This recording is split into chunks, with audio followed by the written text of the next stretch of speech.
the community partners, all the NGOs, are the bridge between the community and the corporates. We as corporates are not going to be on the ground always 24/7 or otherwise also. So the role of NGOs becomes very, very important here. So the role of these NGOs lies here, finding that balance and that connect between the community and the corporates.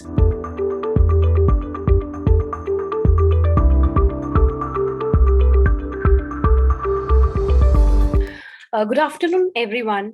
Today we have a very special guest with us, Mr. Ashish Srivastava, a CSR practitioner who believes in creating and offering one fair opportunity to every disadvantaged human being through need-based and sustainable CSR projects. Ashish is a law graduate from University of Delhi and social work postgraduate from Tata Institute of Social Sciences. He has worked with reputed NGOs, multinational corporations, and as a consultant, managing over 150 community initiatives focusing on education, skill development, health, agriculture, disaster response, environment, women empowerment, community development, and many other across 15 plus Indian states. Currently, he is the Associate Director CSR at EY Foundation. In his current role, he has established well defined standard operating procedures for CSR, developed time bound and result oriented community projects in the field of education, disaster response, and environment with measurable impact. We are really excited to have you with us, dear sir. Thank you so much, Astha. And I wish everybody a wonderful International Women's Day. I'm very Thank happy you to so see very much, you sir. young people joining the brigade of in the development sector, and pleasure to be here. Thank you so much, sir. We're really looking forward to this insightful discussion. To start with our interaction, my first question is, could you please walk us through the journey of the establishment of the EY Foundation and how it has evolved over the years? Right. So EY Foundation belongs to the EY Group, which is one of the largest professional services firm. We are into multiple domain now, not only on audit. We are into consulting, we are into technology, we are into forensic audits, we are in many other fields as well. EY Foundation was established somewhere around 2004. So way before even the government start thinking about CSR in India. So if you go back and look at the evolution of CSR in India, 2008-9 was the time when government of India started talking about the volunteering guideline for the social sector, for the corporates. And then 2011, the talk about the law began, and finally 2014, the law was enacted. So almost 10 years before the CSR law came into force in India, we had created this foundation at EY. The idea was that we give back something to the society where we are generating our revenues, generating our profits, and contributing a lot on the business front. At the same time, the idea was to create something which can contribute for the development of the society per se. And the first project which we took was a scholarship project, because we are a talent driven company. We believe in talent. Our only asset we have got in India or world over are these talented people. So we started investing in that. And now the first project which we created was called Disha scholarship program. And since then till date, we have touched and or you can say transformed the life of more than 10,000 youth through this scholarship program, which is a long-term scholarship program. It starts from class 11th, goes up to the first graduation degree.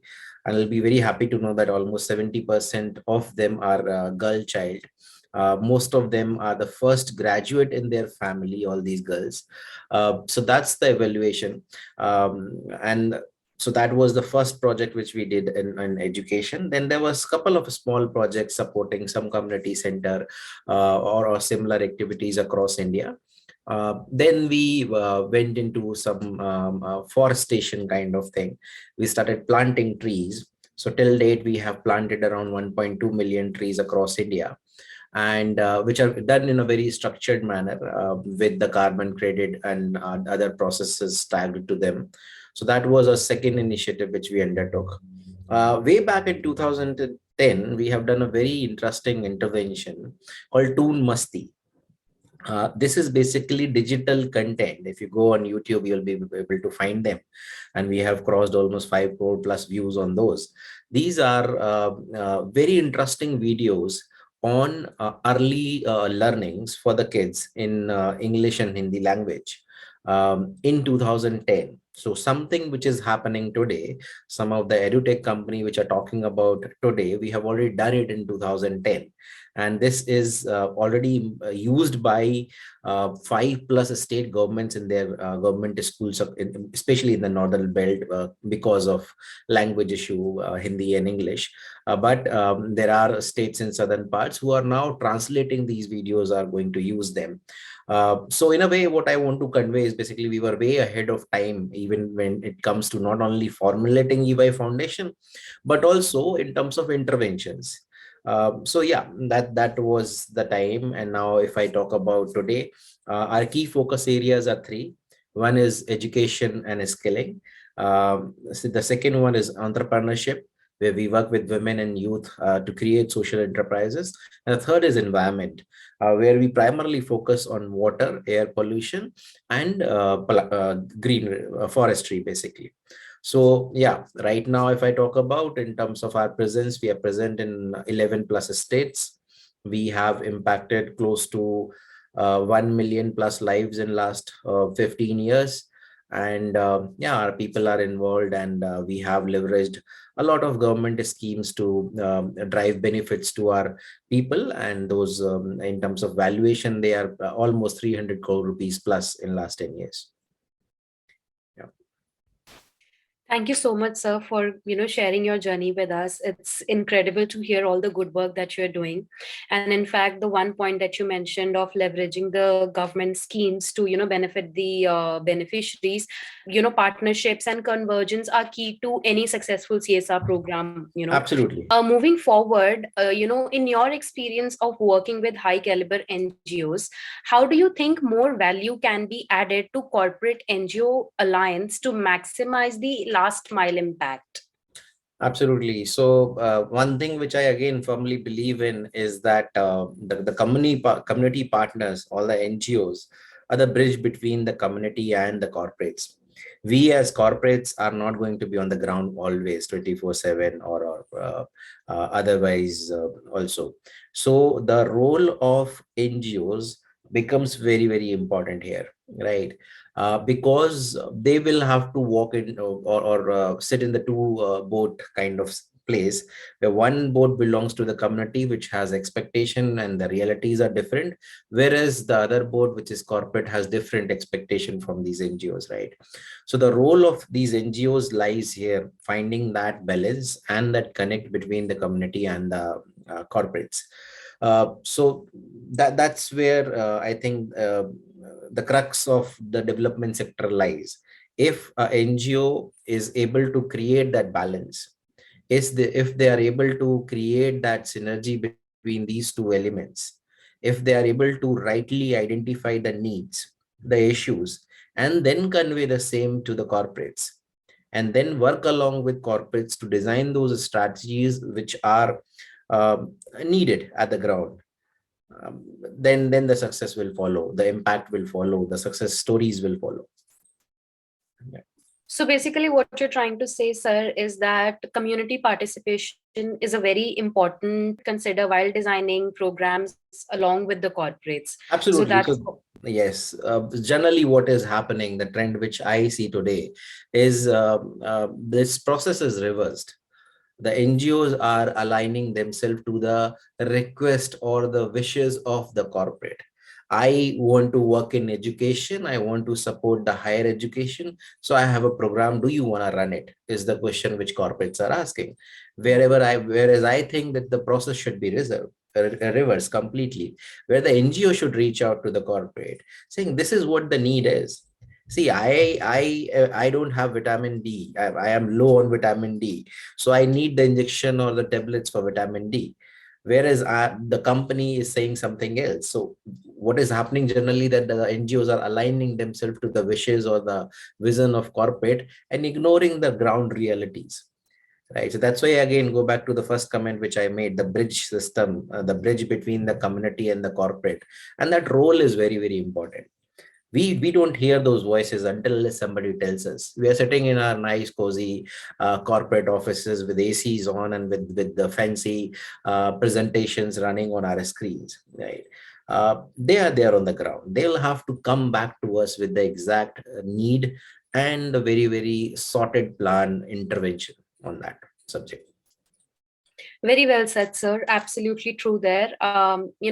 Moving on to the next question, given EY Foundation's association with a larger group and lasting imprint in the social space, how do you think the latest CSR Amendment Rules 2021 can be implemented by leading corporates while simultaneously bringing a measured impact? Right. So one disclaimer which I want to share right now is that the EY Foundation or the EY is not covered in the under the CSR law. That's my personal interest, where I keep following these changes in the law.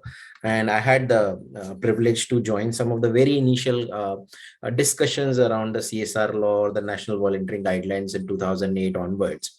So that's my personal interest, which is why I keep learning about these things. So one thing which I definitely agree with the government is uh, the changes or the amendment which they have brought about introducing the impact oriented provisions, where they have said that the impact study should be conducted, and few other reporting elements have been added, right? So I see it as a progressive step towards more structured and impactful interventions in future. This is basically, again, filling in those gaps which were there. You can all the few people can always say that this is going to make the life more difficult for them, but see, ultimate aim objective is what for CSR. The ultimate objective of the CSR law is not compliance or the PR, right? Or not even employee engagement for that matter. These are all different perspective or different ball game altogether. These are maybe more byproducts of what you do. Whereas the real impact is the main objective, how you are changing, bringing that change in the society. Whatever the quantum of that, that's a different matter and all those things. But more structured planning will lead to more structured impact and more sustainable impact, right? So I think from that perspective, all these amendment which were done last year were constructive.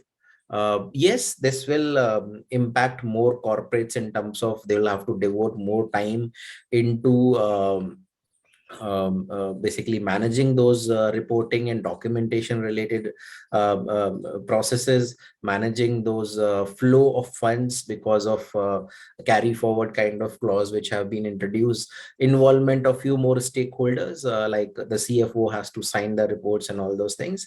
But they were anyways part of this process since the very beginning. The company secretary or the CFO, they have been part of the process anyways. Now it's just that the more structured a role has been given to them. In a way, now if you see, all key stakeholders in a company are going to be part of the CSR function, which will mean more brain at work, which will also mean more structured interventions, right? So I see it as a constructive step forward. Thank you so much, sir, for sharing that. I mean, like, obviously, the ownership was there even when the CSR was not in place, when, it was just a philanthropic activity. Right. However, as you mentioned, and as an NGO worker myself, I understand the importance processes and structures play in creating the desired impact that we wish to create on ground. So, absolutely agree with you on that, that the recent mandate has only helped structure the processes and will also help generate structured impact, as you very well, have said it before. Now, we would like to understand from you, in the given day and time, what thematic areas in the social sector need more support and why? Right. So I think now today is a very different world. If we go back 2019 or 2018 itself, in last 3 years, the world has changed, right? We are talking about back to school, back to office, back to XYZ.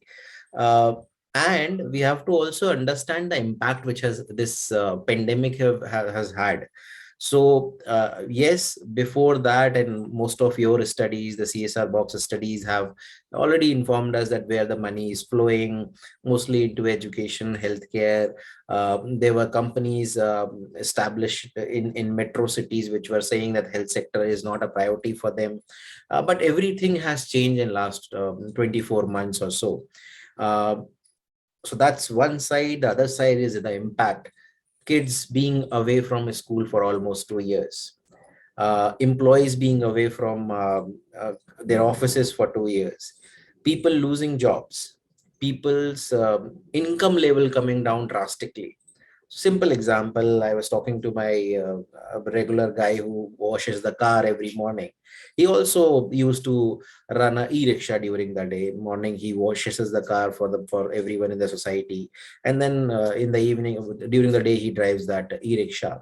Earlier he used to earn around 7 to 8 thousand rupees a month out of that e-rickshaw.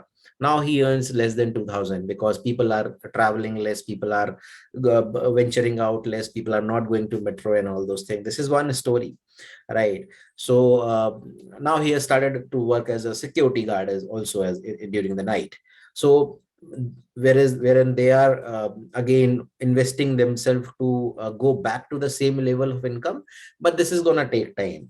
The impact of this pandemic, the social and the economic impact of this pandemic is gonna be there for good 4 to 5 years. That's my assessment. People will be back to normal of say 2019 status of social or economic life in next 4 to 5 years. And the first impact which has happened on the education of these peoples in these families is the girl child education or even the boys education. This is something which is getting really hampered right now. So I think education will continue to be one of the very focused area, and there'll be more widely circulated digitally driven interventions which will come in, right? uh, so that's one. The second will be more focused uh, skilling programs where the focus will be on upskilling and reskilling. So somebody who's the example which I gave you, someone who was a e-rickshaw driver, he also got himself trained to become a security guard at the night, right? So reskilling and upskilling is something which people will focus. People will try to get engaged in multiple jobs so they can earn more and meet the needs of their families. So that's second. I think skilling will be the focused area. The approach to skilling will be again two ways. One is focusing on the jobs. The second will be on creating some social enterprises where they can have their own small scale enterprises, run their own businesses, whatever of that kind. And there is enough support available from the financial sector for those capital requirement for small scale industries. The third, I think, is going to be the public health sector per se. I think there will be more interventions around that. The corporates will continue to invest in that sector going forward, and they will also spread and they will go beyond these say Mumbai, Delhi, or Chennai or Bengaluru kind of, which are metro hubs. They'll go beyond and they will invest in the public healthcare system, try to revive it, or maybe create from the very scratch. The last thing which I think is gonna again have focus is on the entire environmental piece, focusing on primarily the climate change. Right, we have seen a cycle of weather in Delhi. We have seen a cycle of weather in Mumbai just now, and we know that the climate change is now here. Right, we used to talk about it 10 years ago that the climate change is going to happen and we will face the problems, but now it's knocking at our door. In few years the situation will worsen. So I think that's these four things will have more focused from the Indian corporates under CSR in India. Thank you so much, sir. I think you very rightly covered the four most important areas, especially after the COVID-19 pandemic. The need is huge in these areas. Moving on to the next question, completely related to what you said previously. Given the pandemic and how the world has transitioned, of course, to digital platforms, we would love to hear about how EY Foundation has helped organizations and governments move to the digital space in a more inclusive manner. You're right. So this is something which we are still deliberating internally, and of course, on the business side, EY is supporting multiple state governments as well as the central government to introduce digital systems to improve the delivery of services or delivery of schemes to the right beneficiaries. There are lots of work happening on that. So that's one part where, as business, we are supporting the state governments. Whereas as foundation, we are working with few partners. So one is, of course, building or introducing capacities, IT digital capacities in these partners. So one part is, of course, that government side, which I talked about. The second side is where we, as foundation, are supporting certain institutions to increase their IT capabilities, right? If there is a requirement of introducing certain IT hardware, that's something which we are making part of our proposals now. We are allowing them to buy those hardwares, buy those tablets through which they can work in the community. The second thing which we are trying to improve is building in-house capabilities in them. So training of their staff, not only the IT staff, also the project staff to use, say, MIS, or introducing dashboard systems or monitoring systems where we can feed the data, we can see generate the reports, or we can day to day monitor the activities. So those things we are trying to do. Other than this, we also work with the NGO, which basically works with the state governments on right to education. They also work on PM Matartva Vandana Yojana. They are also working with the PM this building and construction workers scheme, where they are creating those platforms where these people can come and register. So, and they're also hand holding state governments to make those systems very, very accessible for all those groups. I'm very happy to tell you that in last 3 years or so, this through these interventions, we have ensured more than 250,000 admissions under right to education in private schools in 5 states of India. So that's one. Similarly, in UP, we have helped more than 10,000 women to access their benefit under the PM Matratva Vandana Yojana. This is a scheme for pregnant women, and so that's one. Similarly, with the BOCW in Delhi, we have already helped more than 10,000 people to register for their labor card and access various schemes. There are multiple benefits which one can get. So we've got more than 10,000 benefits on that portal, registration on that portal through this intervention. Right now, we are supporting 5 states through this program, and we will continue to explore more and more such interventions. Similarly, the entire scholarship program which we have, we're now migrating it to a online system. So I'll have more than 5,000 kids from the application to delivery of scholarship amount or delivery of even a session will be on one portal where they will log in and my team will log in and they'll be able to access it. So all this is happening, but it is work in progress. I cannot say that we have achieved something substantial as of today, but these are work in progress, and we're very, very we strongly believe in these systems that and these systems will, I'm sure, in next 2 to 3 years will help us in increasing our outreach manyfold. Well, so we've already agreed about the important structures and processes and systems Yeah. play. And given the current COVID-19 situation, obviously digitalization is the way. Moving to our last question for today, EY Foundation is a huge advocate of sustainability.